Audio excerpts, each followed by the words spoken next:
अस्सलाम वालेकुम, क्या हाल है जी आप सबका। उम्मीद है कि सब ठीक ठाक होंगे। आज हमने बनानी है ज़बरदस्त सी शनवारी कढ़ाई, जो कि आप मटन में या फिर लाम में बना सकते हैं, मीट में भी, उसमें बीफ में भी बना सकते हैं, कोई सा भी मीट यूज़ कर सकते हैं आप। तो इसके लिए सबसे पहले मैंने यहाँ पे लाम का मीट यूज़ किया है। तो मैंने 1 kg तकरीबन मीट इसके अंदर डाल दिया कढ़ाई में। इसको मैंने क्या करना है, ऑयल के अंदर फ्राई करना है और कुछ नहीं अभी डालना फ़िलहाल।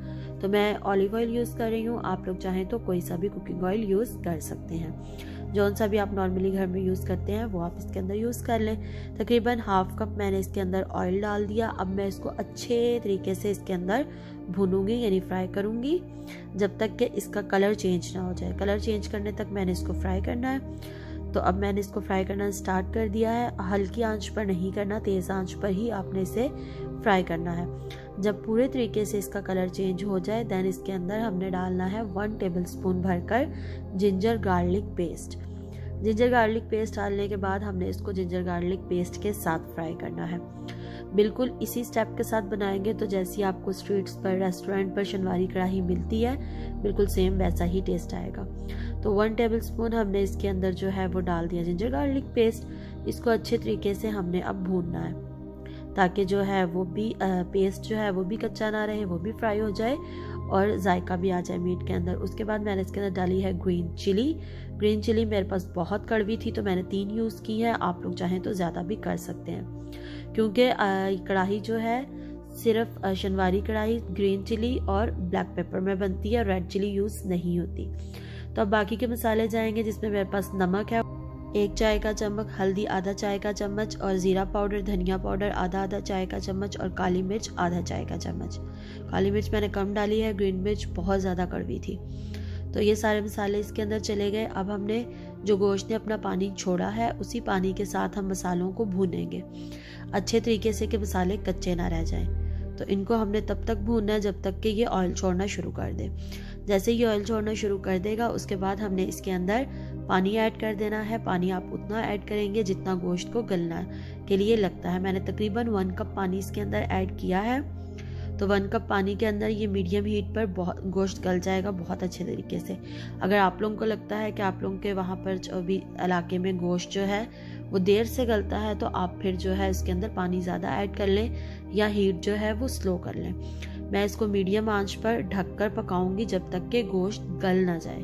तो अब मैं इसके ऊपर ढक देती हूँ, लिड दे देती हूँ और इसको आंच को मीडियम कर देती हूँ। हल्के चूल्हे पर यानी दरमियानी आंच पर मैंने इसको पकने के लिए रख दिया है। तो मिलते हैं कुछ देर के बाद। तो यहाँ पर तकरीबन इसको हो चुके थे 20 मिनट, 15-20 मिनट इतना ही टाइम लगा था और थोड़ा थोड़ा अभी पानी इसके अंदर है, लेकिन मीट जो है वो हमारा तकरीबन 95% तक कुक हो चुका है। थोड़ा बहुत रह गया। तो अब मैंने इस पॉइंट पर क्या करना है, इसके अंदर ऐड करने हैं टमाटर। टमाटर मैं यहाँ पर बड़े बड़े काट के डालूंगी क्योंकि मैंने इनके ऊपर से छिलका उतारा हुआ नहीं है। तो इसको मैंने इस तरीके से इसके अंदर जो है पूरा बिछा देना है, टमाटर को फैला देना है और लिड देकर फिर इसको जब तक के टमाटर सॉफ्ट ना हो जाए तब तक के लिए मैंने इसके ऊपर लिड देकर दोबारा से इसको दम दे देना है।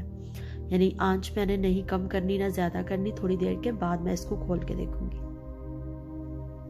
तो यहाँ पर तकरीबन मैंने इसको 5 मिनट और रहने दिया था और अब टमाटर जो है वो बिल्कुल अच्छे तरीके से सॉफ्ट हो चुके हैं। अब मैंने क्या करना है, मैंने टमाटरों के ऊपर से जो छिलका है इजीली रिमूव हो जाता है। इस पॉइंट पर आकर आपको पहले कुछ नहीं करना पड़ता, यानी पेस्ट वगैरह नहीं भी डालेंगे आप अगर, तो इजीली ये छिलका जो है वो रिमूव हो जाएगा। मैं चिमटे की मदद से या किसी भी चम्मच की मदद से इसको ऊपर से छिलके को जो है वो उतार के साइड पे कर लूंगी। इस तरीके से आप देखें कितनी इजीली ये छिलका इनका जो है वो रिमूव हो रहा है। इसी तरह हमने सबका कर लेना है और फिर इसको साइड पे निकाल देना है। और टमाटर को जो है फिर चम्मच की मदद से साथ हमने इसको इस तरीके से दबाते जाना है ताकि वो अंदर उसका नज़र ना आए टमाटर, और अच्छे तरीके से हमारा मसाला रेडी हो जाए कढ़ाई का। और इसको अब हमने तेज़ आंच पे भून लेना है ताकि जो भी पानी है वो भी ड्राई हो जाए और जो टमाटरों का पानी है वो भी ड्राई हो जाए। तो इस पॉइंट पर हमने चूल्हा जो है वो तेज़ कर दिया, यानी आंच तेज़ कर दी।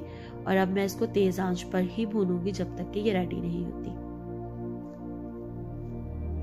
तो उस वक्त तक आपने भूनना होता है जब तक कि आपकी कढ़ाई जो है वो ऑयल ना छोड़ दे। जैसे ही ऑयल छोड़ दे इट्स मीन आपकी कढ़ाई जो है वो कुक हो चुकी है। आप लोग मीट को एक दफ़ा देख लें कि वो टेंडर हो चुका है, पक चुका है अच्छे से। अगर पक चुका है तो मीन्स आपकी कढ़ाई रेडी है। इसके ऊपर आप लोग अदरक या फिर हरा धनिया कुछ भी जो है गार्निश कर सकते हैं। मैंने सिर्फ हरा धनिया डाला है। तो अब ये हमारी रेडी है। किसी भी चीज़ के साथ इसको खाएं। तो हम इसको सर्व कर लेते हैं जितनी हमने लेनी है और टेस्ट करते हैं कि कैसी बनी है।